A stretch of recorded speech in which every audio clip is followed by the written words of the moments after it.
Good morning, everybody. Well, it's morning over here in Fremont, California. Today, the topic of conversation is going to be in regards to zinc, deficiency in zinc, and how it can affect, your dog. Unfortunately, there are some breeds that are more prevalent to zinc in its deficiencies, and it's been in the medical field, in the veterinary field. It's known as the silent killer. It affects mostly larger breeds, the Alaskan Malamutes, St. Bernards, Huskies, Huskies and Alaskan Malamutes. Even though they somewhat resemble each other, they're not the same breed. So that being said, let's differentiate right there. Great Danes also. Now, zinc can affect dogs in many ways, but for the purpose of our video and the purpose of me, focusing on it is going to be for the deficiency in animals that are being studied out. That's primarily what I wouldn't say focus on, but what happens to come my way is dogs that need to be, used in everyday scenarios. I don't recommend everyday scenarios, but unfortunately, some people, a dog can get hot and there has a lot of clientele, and females happen to go into heat at the same time, and boom, dog can. Now, can they handle it? Yeah, I definitely have been seeing dogs that can handle it. Unfortunately, every single time a dog produces, there goes my phone. Guys, I'm gonna have to reshoot this. I'm gonna readdress. Now, in normal functioning mammals, the studies are coming conclusive that the absorption rate is anywhere from 15 to 40%. Okay, now zinc, it's not readily absorbed. It's not readily held in place, and it's, believe it or not, the second most highly used mineral in the system, in the body. So yes, zinc is important. And common symptoms of zinc deficiency, it could be a chronic digestive issues, crusty, elevated, lesions on the skin. Some people might confuse them with hot spots, under-functioning or over-functioning thyroid. It might go into Cushing's syndrome. Organ failure. And the one that I've seen, which that I've seen in clinical practice, was the seizures, dog going into seizures.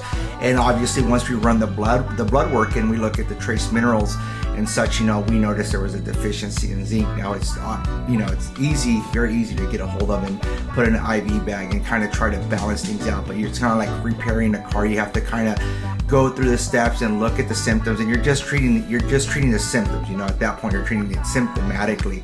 We're still not sure if the animal is if that's the only underlying cause.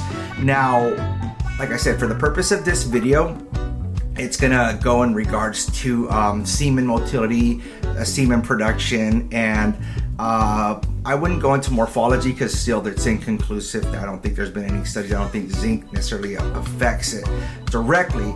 But the findings that I've made is that, well, this I already knew, but the findings that I made while I was cruising down the aisles of Costco is that I found zinc in the form of a bottle that was, I think, $7.49. And that bottle of zinc right there alone came in the form of 50 milligrams. I will post a little video, and how much zinc does your dog need? Great question. Recommendations are roughly 25, or wait, I think it's either, the math, the way I did it, it's half a milligram per pound. So you got a 50-pound dog, you're gonna give them 25 milligrams on a daily basis. But zinc, you gotta understand, it comes in a lot of forms. It comes in raw diets, it comes in beef, it comes in chicken. There's a lot of forms that you can get.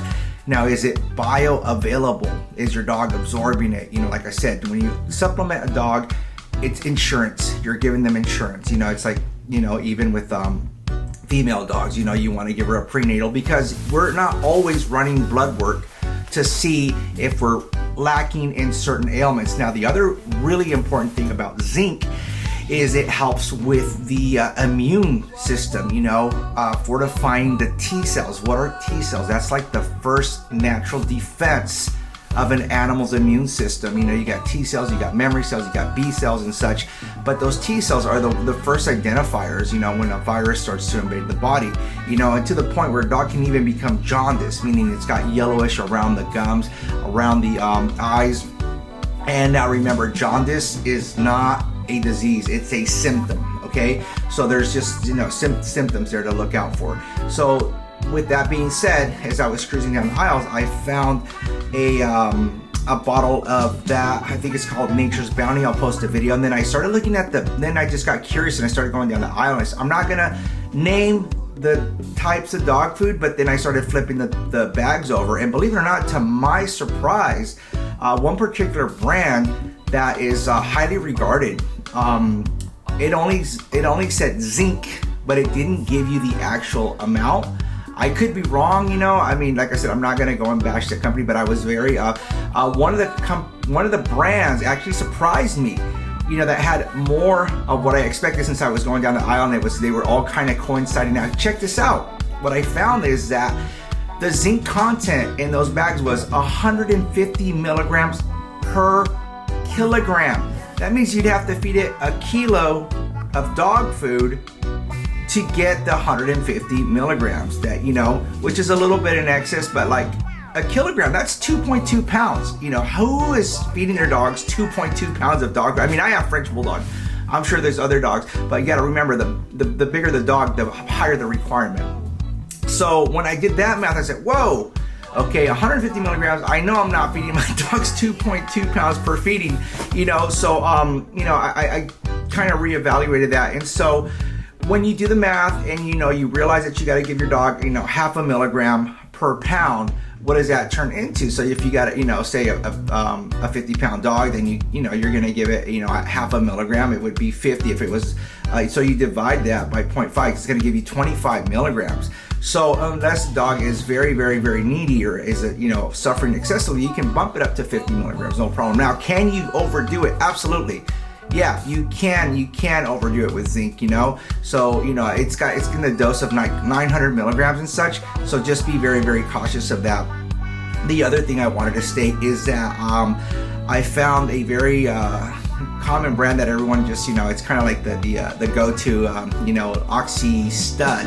And I found that to have 100 milligrams of zinc in it, you know. And for the price of almost $50, I found that a little absurd, very absurd. I don't know if it's the branding, the marketing, the labeling, but I was like, wow, there are better choices out there. And I'm gonna state that in the next upcoming videos, and even might do some voiceovers as I'm stating the videos. Right now, I just wanted to kind of give you guys this intro, and I think it's a pretty informative and something that's probably never been looked at. Of my clients, I have them already, like if they're gonna be working studs, to put them on some form of zinc supplementation.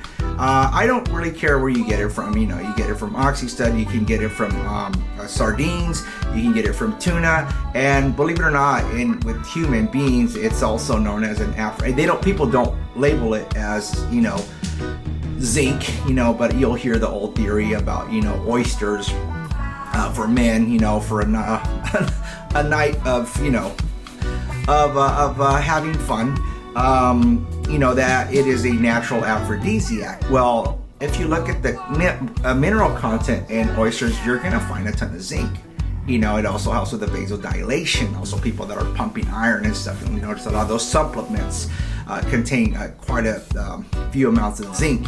But we're not talking about humans here, we're talking about dogs. But it inadvertently works the same way. Now, human beings need much less of the zinc mineral as dogs do. So with that being said, I'm going to start uploading these other videos and showing you with real life examples what's going on and what types of, you know, what my findings were yesterday. They were really interesting. You know, I had a lot of fun. It kind of reminded me of being back in college and doing all these research papers and stuff. So I kind of like, holy cow, but I'm not going to go in there and become 2020 investigating supplements, and that's not my job. You know, that's not my job. It's good for personal, and if you guys can benefit from it, so be it, you know. So with that being said, over and out. Ruben Paredes, RP Images, Fremont, Retired RVT, San Miguel Bulls. Oh my goodness, I gotta stop giving myself up. They're not self-proclaimed titles, those are actual titles. You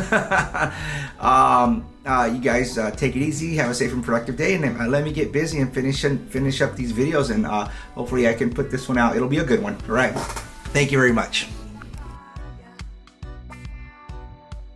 This is the brand that I found at Costco. It's called Nature's Bounty Zinc. Look at the content, 50 milligrams per dose. That's great. Now, if you paid attention in the earlier section of this video, we said what the amount was for zinc. Check this out. I highlighted the content in this particular brand, 150 milligrams per kilogram. It would take a kilogram of dog food to get 150 milligrams.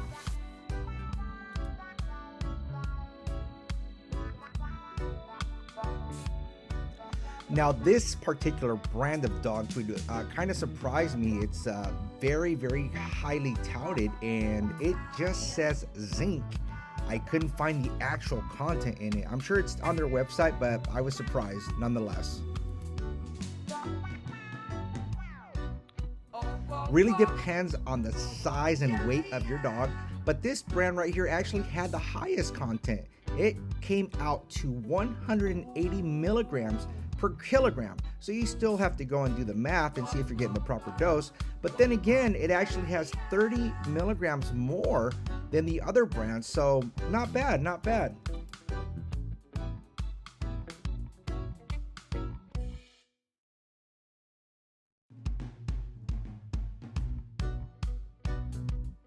And of course, I have to put in the plug for this particular brand.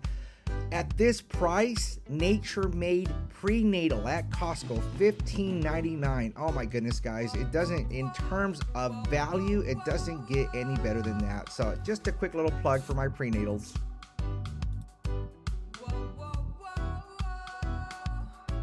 As I said earlier, you know, the amount of zinc in this is like for humans, it only has 11 milligrams.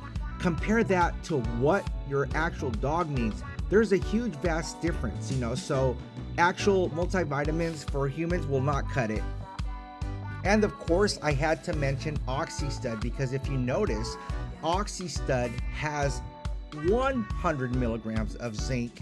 And with that being said, let's understand that iron, it has 200 milligrams. So iron is actually, you need a higher amount of iron. Iron is the first most used and highly mostly used mineral in the body. Next up to that is zinc. So I like the iron content in it, but look at the price difference, you know, from $43.99 to $7.99. So in terms of value, Nature's Bounty definitely has the upper hand. Okay, I hope you guys enjoyed this.